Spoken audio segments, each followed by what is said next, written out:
yaqinda turmushga chiqadigan qizlar diqqatiga. To'y oldidan ayol salomatligi bo'yicha tekshiruvdan o'tib qo'yish muhim. Chunki to'y bo'lgach, yangilik bormi deb so'ralsa, hayajonlanib qolmaslik uchun sog'lig'ingizga oldindan e'tibor bering. Nikoh uchun mo'ljallangan barcha tekshiruvlardan o'tishingiz kerak. Bu tekshiruvlar sog'lom va baxtli onalik yo'liga ishonch bilan qadam qo'yishingizga yordam beradi.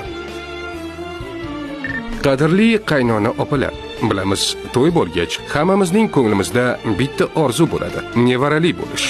Shu orzudan kelib chiqib, yangilik bormi deb so'raymiz.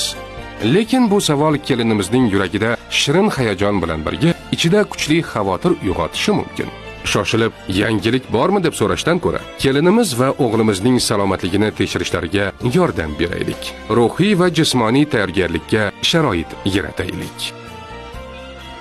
Salomatlik va strategik rivojlanish instituti ijtimoiy tarmoqlariga obuna bo'ling.